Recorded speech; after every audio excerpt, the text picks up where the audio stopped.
Kesineni foundation ఆధ్వర్యంలో Vijayawada parliament నియోజకవర్గ వ్యాప్తంగా అనేక వైద్య శిబిరాలు నిర్వహిస్తున్నట్లు ఆర్యవైశ్య అభివృద్ధి corporation chairman Dundi Rakesh, MP Kesineni Sivanath Chinni తనయుడు కేసినేని వెంకట్ తెలిపారు. ఆదివారం పశ్చిమ నియోజకవర్గం గణపతిరావు రోడ్లో ఎంపీ క్యాంపు కార్యాలయంలో ఫినిక్స్ ఫౌండేషన్, కేసినేని ఫౌండేషన్ వారి సంయుక్త ఆధ్వర్యంలో ఉచిత కంటి వైద్య శిబిరాన్ని ఏర్పాటు చేశారు. ఈ శిబిరాన్ని ఎంపీ కేసినేని శివనాథ్ తనయుడు కేసినేని వెంకట్ లాంఛనంగా రిబ్బన్ కట్ చేసి ప్రారంభించారు. ఈ ఉచిత శిబిరంలో పలు డివిజన్ల కార్పొరేటర్లు, కార్పొరేషన్ చైర్మన్లు, తెలుగుదేశం పార్టీ సీనియర్ నాయకులు పాల్గొన్నారు. తొలుత ఎన్టీఆర్ విగ్రహానికి పూలమాలేసి ఘనంగా నివాళులర్పించారు. అనంతరం వైద్య శిబిరం ప్రారంభించి శంకరనేత్రాలయ వైద్య బృందం వైద్యులు నేత్ర పరీక్షలు నిర్వహించారు. ఈ సందర్భంగా కేసినేని వెంకట్, శిబిరం కోఆర్డినేటర్, టీడీపీ రాష్ట్ర మైనార్టీ విభాగం ప్రధాన కార్యదర్శి ఎండి పతావుల్లా మాట్లాడుతూ కేసినేని ఫౌండేషన్ ఆధ్వర్యంలో విజయవాడ పార్లమెంట్ నియోజకవర్గ వ్యాప్తంగా వైద్య పరీక్షలు నిర్వహిస్తున్నట్లు తెలిపారు. ఇందులో భాగంగా నేడు నేత్ర వైద్య శిబిరాన్ని ఏర్పాటు చేసినట్లు వెల్లడించారు.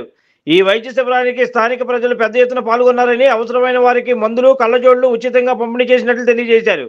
విజయవాడ పార్లమెంట్ నియోజకవర్గంలో అనేక చోట్ల ఈ తరహా శిబిరాలు ఏర్పాటు చేశామని స్పష్టం చేశారు. శుక్లాల ఆపరేషన్లు కూడా ఉచితంగా చేయనున్నట్లు తెలిపారు. ఉచిత మెగా కంటి వైద్య శిబిరం నిర్వహించారు. శిబిరానికి మొత్తం 250 మంది హాజరై కంటి పరీక్షలు చేయించుకున్నారు. 30 మందికి అవసరమైన వారికి ఆపరేషన్ చేయాల్సి ఉందని వైద్యులు గుర్తించారు. వారందరికీ సోమవారం శంకర్ నేత్రాలయ ఆసుపత్రిలో ఉచితంగా ఆపరేషన్ నిర్వహిస్తున్నట్లు తెలిపారు. ఈ కార్యక్రమంలో Phoenix foundation chairman Chukkapalli Rajesh, TDP నాయకులు బొప్పన భూకుమార్, చిట్టాబత్తుని శ్రీనివాసరావు, షేక్ ఆషా, సీనియర్ నాయకులు బంకా నాగమణి, సుఖాష్ సరిత, కార్పొరేటర్లు ఉమ్మడి వెంకటేశ్వరరావు, అబ్దుల్ అఖిల్ అర్షద్, ఆర్ మాధవ్, కుంచం దుర్గారావు తదితరులు ఈ ఉచిత వైద్య శిబిరంలో పాల్గొన్నారు.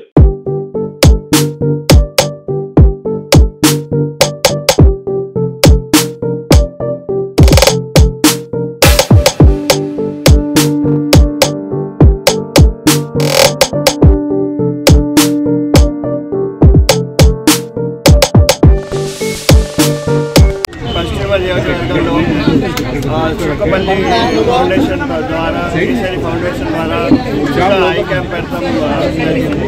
ఇవాళ ఇక్కడికి చాలామంది ప్రజలు వచ్చారు. ఇక్కడ కావాల్సిన ట్రీట్మెంట్, వైద్యాలు, అదేవిధంగా మందులు ఇవన్నీ ఇస్తున్నాము. ఇదేవిధంగా చుక్కపల్లి ఫౌండేషన్ వాళ్ళతో కలిసి మొత్తం విజయవాడ పార్లమెంట్ మొత్తం చేయాలని వెయిట్ చేస్తున్నాం. ఇట్లాంటి ఉచిత మెడికల్ క్యాంపులు అన్నీ చాలా బాగా చేద్దామని ఫ్యూచర్లో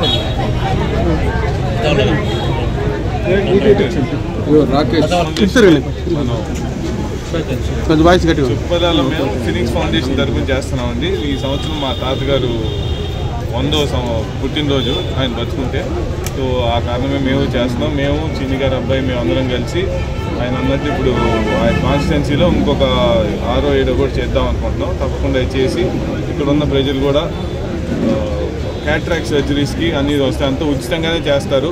వచ్చి ఇవాళ టెస్టింగ్ అంతా చేసుకున్న తర్వాత మరుసటి రోజు బస్సు వచ్చి మిమ్మల్ని తీసుకొని వెళ్ళి మళ్ళీ ఇక్కడ డ్రాప్ చేసింది. అందరూ ధైర్యంగా మీరు తప్పకుండా.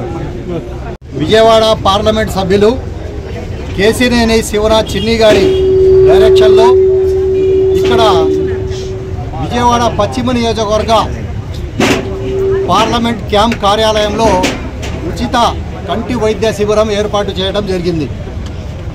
ఈ శిబిరానికి ఫినిక్స్ ఫౌండేషన్, కేసినేని ఫౌండేషన్ మరియు శంకర కంటి ఆసుపత్రి సౌజన్యంతో ఇక్కడ ఈ శిబిరం ఏర్పాటు చేయడం జరిగింది.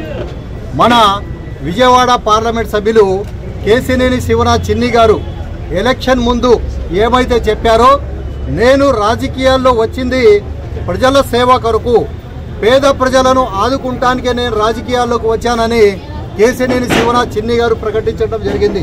అలాగే ప్రజలు ఆయనకు బ్రహ్మరథం పట్టి గెలిపించిన తర్వాత కూడా, పార్లమెంట్ సభ్యులు అయిన తర్వాత కూడా ఆయన సేవలను మరింత పెంచి పేద ప్రజలను మరింత ఆదుకునే కార్యక్రమాలు పెడుతున్న మన విజయవాడ పార్లమెంట్ సభ్యులు కేసినేని శివనాథ్ చిన్ని గారు, ఆయన డైరెక్షన్లో ఆయన ఇక్కడ మనకు డైరెక్షన్ ఇచ్చి ఇటువంటి కార్యక్రమాలు చేయాలని ఈరోజు ఇక్కడ ఈ ఫౌండేషన్ తరఫున ఈ కార్యక్రమం పెట్టడం జరిగింది. దీనికి ముఖ్య అతిథిగా మన పార్లమెంట్ సభ్యులు కేసినేని శివనాథ్ చిన్ని గారి తనయుడు వెంకట్ గారు ఇక్కడ ముఖ్య అతిథిగా వచ్చి ఈ శిబిరాన్ని ప్రారంభించడం జరిగింది. మేము ఇక్కడ పశ్చిమ నియోజకవర్గంలో ఉన్న పేద ప్రజలకు ఒకటే మనం కోరుతున్నాం, ఈ కార్యాలయం నుంచి చిన్ని గారి క్యాంప్ కార్యాలయం నుంచి అనేక సేవా కార్యక్రమాలు ఉంటాయి కాబట్టి మీరందరూ ఇటువంటి కార్యక్రమాలని ఉపయోగించుకోవాలని కోరుతున్నాం. Like, subscribe and press the bell icon for new updates.